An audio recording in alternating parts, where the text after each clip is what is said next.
Okay, this is Tuesday. We're going to start the endocrine system today. Unfortunately, I can't be here. I'm on the other side of Downers Grove doing a meeting that I have to do. And in turn, you are going to forge ahead without me, but my presence being here in this uh, podcast or whatever you want to call it. So, you should have picked up the handout that is titled Hormones, and that is what this whole system or section is about. This PowerPoint that we're going to walk through is also online, so in case you need a little bit more time to write some of these things down, by all means pull that up and finish up whatever notes you need. Um, we only have one more section after this endocrine section. That's going to be on the nervous system / muscles. And we're pretty much done next week. Keep in mind that we have dissection Monday through Wednesday, and then Thursday, Friday is going to be your time to finish up some of those things that go with that dissection, and then it'll be off to spring break. Come back, and it'll be pretty much AP time. So, endocrine system it is all about regulating, and one of the big things is hormones that are made, and they're going to be secreted into bodily fluids. And because of that, we're going to title that endocrine. And endocrine means that it's ductless, secreting hormones directly into the bloodstream, whereas exocrine is more about secreting chemicals into ducts. Now, you've already encountered a gland in a previous section that is both endocrine and exocrine, and that's going to be highly looked at as far as AP is concerned and as far as my test is concerned. And that one is the pancreas. The pancreas is exocrine in that it dumps bicarbonate and hormones, digestive hormones, into the duodenum or the duodenum in the digestive process. But then it's also an endocrine gland in that it's secreting two hormones into the bloodstream, insulin and glucagon, which we've already kind of looked at as far as their negative feedback responses. The two communicatory and regulatory systems found in animals are nervous system and the endocrine system. So these are the last two chapters, hence why we're putting them pretty much right on top of each other, and the book does as well. The nervous system is going to be our next one, and right now we're covering the endocrine system. Feedback is going to be common in both, and as you know, feedback systems are where end results are going to affect the beginning. There's a positive feedback system, which is less common, and the negative feedback system, which is much more common inside the body. Example of a positive feedback would be something like blood clotting. You wouldn't want the end result to shut off the beginning because we want to get all the way to completion as fast as possible. So the beginning, making a little bit of product is going to enable the beginning of the system to go faster, and in turn the clotting should go very, very quick. People that have hemophilia end up having issues with one of those different cascading proteins in that chain reaction, and the clotting doesn't happen as fast. Local regulation, there's a couple things that we need to look at as far as interleukins and histamines. As you know, in the immune system, there's two interleukins that we looked at with the immune system. Remember, interleukin 1, which calls in the helper T cells, and then interleukin 2, which calls in the B and T cells for humoral and cell-mediated. And then histamines, if you remember correctly, were those molecules that are secreted by the white blood cells that induce a vasodilation and allow more blood to flow to that area that has been damaged, right? So that'd be if you get some sort of cut or scrape or a bruise or have damaged some tissue because you've sprained something or broken something. And then there's these things called nitric oxide, very similar to what we use in engines to induce a higher volume of combustion. But this is secreted by cells very locally. It gets degenerated very quickly, but we're going to have different effects as far as its use in the body, which I'm not really concerned about at this point in the game. Growth factors, which we'll see more as we go through some of the different things. And then prostaglandins. Prostaglandins are the things that we hate the most. They intensify pain. So if you have a headache, it's because you've got this cyclooxygenase enzyme that is producing these prostaglandins, and in turn you take aspirin or ibuprofen or something like that. What it does is inhibits that enzyme and hence they're called cyclooxygenase inhibitors. There are also things that are used for inducing labor, which is another positive feedback system, which if we have time today, we'll talk about that. If not, I'll talk about it tomorrow in class. Different types of hormones. There's the steroid hormones, which are fat soluble. They hang out for a long time in the body. And then there's those that are peptide hormones. Remember, steroid hormones we've already talked about. In the lipids, way back at the beginning of the year, we talked about a 4-carbon ring that's all fused together. And that one is called cholesterol. And cholesterol is used as a derivative, or a precursor, I should say, for making things like testosterone and estrogen. So those are fat-soluble ones. And then the peptide hormones are ones, obviously, that are very protein-based, so things like insulin and glucagon. All right, glands that we're going to be focusing on and that you definitely have to know where they're located and what their functions are. That's going to be the main purpose of this whole thing. Hypothalamus, which is up in the brain there, is going to be very much a controller one, as well as pituitary gland. We'll look at these. Pituitary gland is going to have an anterior and a posterior, anterior being the front, posterior being the back half. The pineal gland is also up in the brain, which we'll talk about is related to sleep cycles. Thyroid gland, which is up in your neck area, and the parathyroid, which are glands that are found on the surface of the parathyroid, or of the thyroid. And the thyroid's going to have two purposes. Thyroid's going to be with calcium levels and metabolism, and the parathyroid's going to be with calcium levels as well. And then the thymus, we've already talked about with the immune system, is going to be the maturation location for T cells, the white blood cells maturing into T cells. The adrenal glands, which I don't know if you've covered before or have heard about, are going to be the glands that are going to respond to stress, whether it's stress that's right now, fight or flight, or if it's long-term stress. There's two parts of that adrenal gland, which are located on top of the kidneys, that we will be looking at. And the pancreas, which we've already talked about, endocrine-wise is glucagon and insulin. And then exocrine, remember, is digestive enzymes. And I don't know if you can see this, but and then the last part here is ovary and testes, and those are going to be used for, obviously, development of maleness or femaleness. All right, hypothalamus and pituitary. Hypothalamus is up in the brain, as we said, and the pituitary as well. And hypothalamus has two sets of hormones, ones that are going to affect the posterior and ones that are going to affect the anterior, the pituitary. And they're going to end up having these things called tropic hormones, hormones that regulate other endocrine glands. And there's a certain amount of pituitary hormones that are tropic, which we're going to cover. Thyroid stimulating hormone, TSH, adrenal corticotropic hormone, ACTH, follicle stimulating hormone, FSH, and luteinizing hormone, LH. So notice pretty much their name kind of guides what they're going to be focusing on. The thyroid stimulating hormone is going to be about affecting the thyroid gland. Adrenocorticotropic hormone are going to be affecting the adrenal glands. Follicle stimulating hormone, what they're talking about with follicle there is follicles are things that produce the egg or produce the sperm, and luteinizing is all going to be about releasing specifically the sperm and egg. All right, and then the other pituitary hormones that are going to be made are oxytocin, antidiuretic hormone, growth hormone, and prolactin.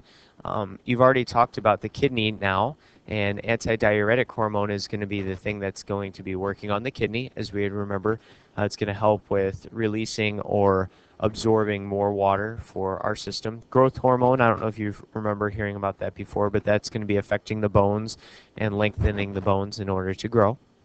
Prolactin, which is going to be a key part in producing milk in females, and then oxytocin, which is going to be a key component in inducing labor. All right, and this is the list of them, and you can write some of these down. If the sub wants to pause here, you can write this stuff down and get these into your notes.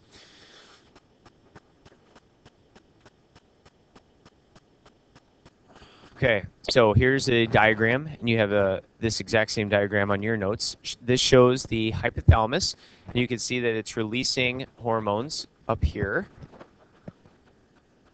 right? And it's affecting the posterior pituitary. And the posterior pituitary is producing that ADH and the oxytocin. So not as much released from the posterior pituitary.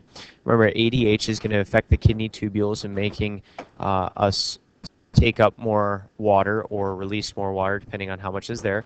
Remember, we had already talked about how alcohol and caffeine affect the production of that ADH, and that's why if you drink a lot of caffeine or a person drinks too much alcohol, the posterior pituitary's production of ADH decreases, and in turn they end up using the bathroom more frequently.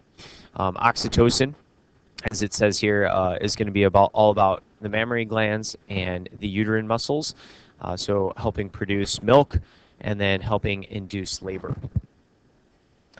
And then the front half of the pituitary gland is going to be much more rich as far as producing endocrine types of hormones. So here we still have the hypothalamus affecting that part of the brain, the pituitary gland. And you can see the list of hormones is much larger. So we're talking about all kinds of different types of tropic hormones, ones that affect other things. So growth hormone is not tropic. It's just affecting the bones. Prolactin affecting the mammary glands, follicle stimulating hormone, and luteinizing hormone.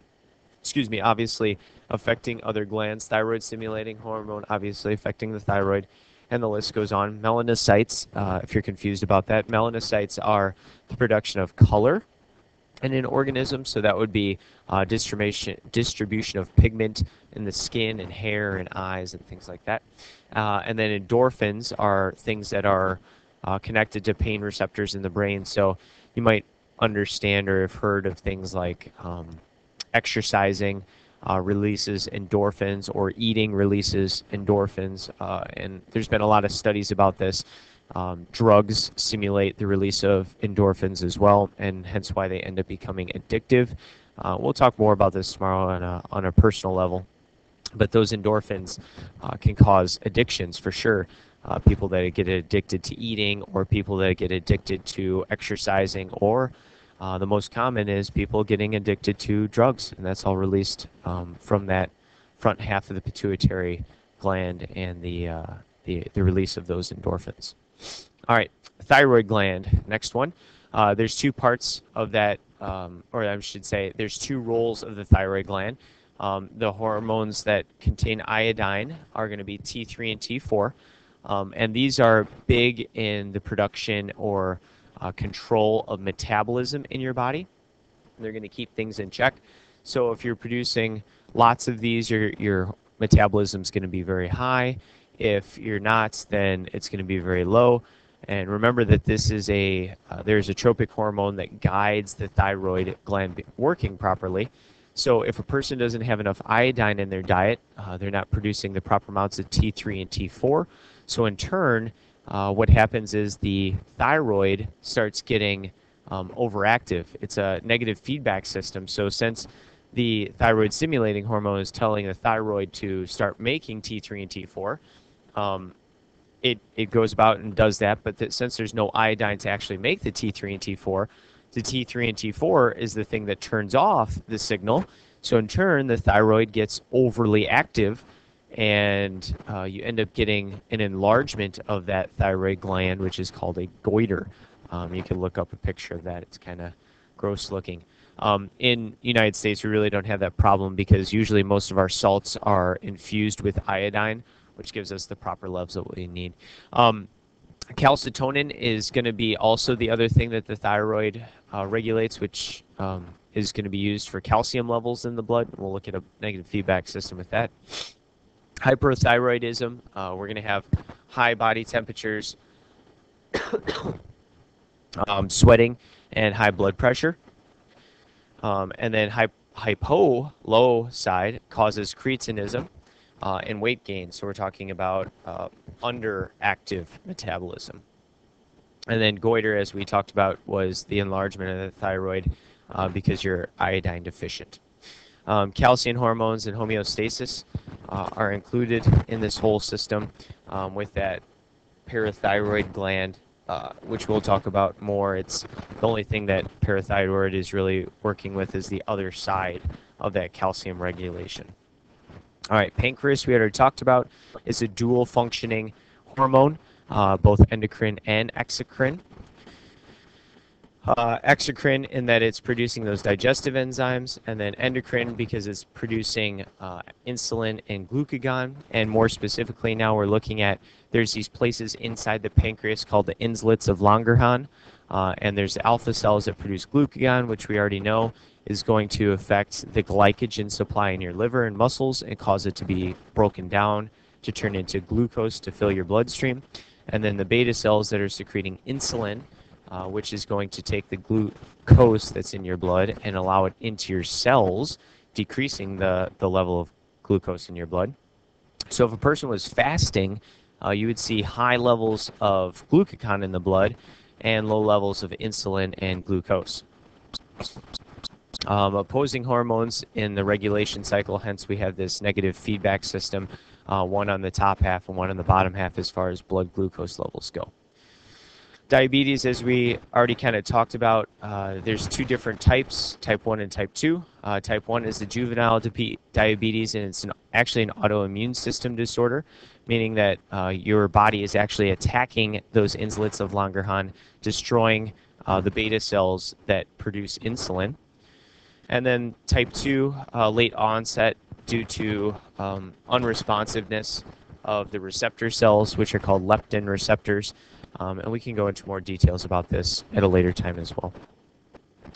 The adrenal glands, there's two parts to the adrenal glands, the medulla and the cortex. The cortex is going to be about the long-term stress. Glucocorticoids and mineralocorticoids are going to be produced.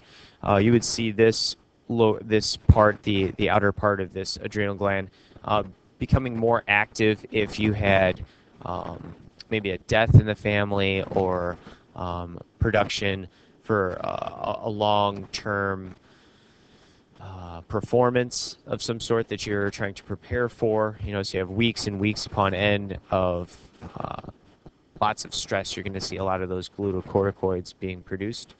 And then the adrenal medulla is going to be all about the short-term stress. So epinephrine and norepinephrine being produced, and this is going to be more along the terms of fight or flight. And those adrenal glands are going to respond to stress is the key feature here, all right, whether it be short-term or long-term. The pineal gland in the top, I should say not the top, but in your brain is going to be producing melatonin, which is going to regulate your light and dark cycles or biological rhythms or circadian rhythms, how you sleep properly and your alertness during certain periods of time. And that's all due to what scientists understand is light values that are received by the rods and cones inside your eye, and seeing the sunlight and the dark cycles. And we're going to see a difference in these levels of mammals depending on if they're nocturnal or diurnal. Nocturnal being mostly night active organisms, or diurnal being more daytime active organisms. The testes are going to produce androgens, also known as testosterone, which are going to support sperm formation, promote and the development and maintenance of the secondary characteristics for a male, which would be more muscle growth, more facial hair, things along those lines. And remember that this gland is going to be regulated by the pituitary gland, in that we're going to have these tropic hormones like follicle stimulating hormone and luteinizing hormone, which are going to affect the testes in its production of sperm and then its release of sperm. The ovary on the female is going to be producing estrogen, which stimulates the uterine lining growth in order for baby to implant and promote and develop the maintenance of the secondary sex characteristics, so breasts and things of those nature that obviously are attributed to females. And then it also allows for the production of progesterone, which is going to be released in order to promote the uterine lining, and then is also released if there is implantation of the zygote. Then the progesterone levels continue to stay high and will allow for the baby to develop. If there is no implantation, then the progesterone levels drop, and the female finishes her menstrual cycle. And that's what this diagram is looking at. So make sure that you understand how this works and look at the different levels and the different parts of a female cycle, because this is probably going to be the only developmental or reproductive section that you're going to be looking at is in junction with this endocrine. We just do not have enough time to be able to talk about this in large amounts of detail. So if you want to pause and kind of look through this, that would be a good idea.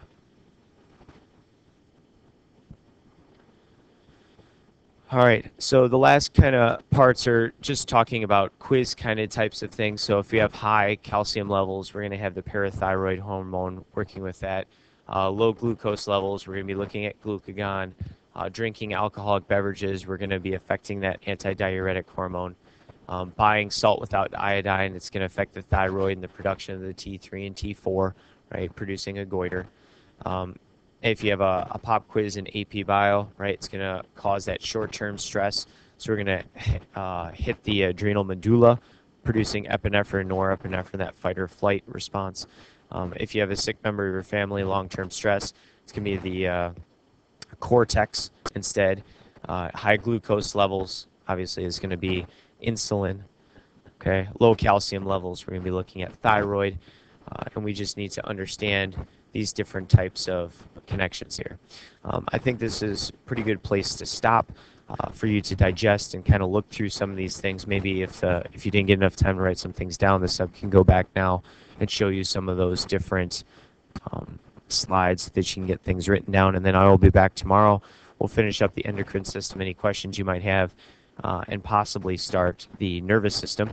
We'll take a quiz on this on Thursday optimally, and then the nervous system one Monday real quick before we start dissection. All right, hope you have a good rest of your day. If you have any questions, please feel free to email me. I'll have internet access where I'm at today, and I will see you all tomorrow.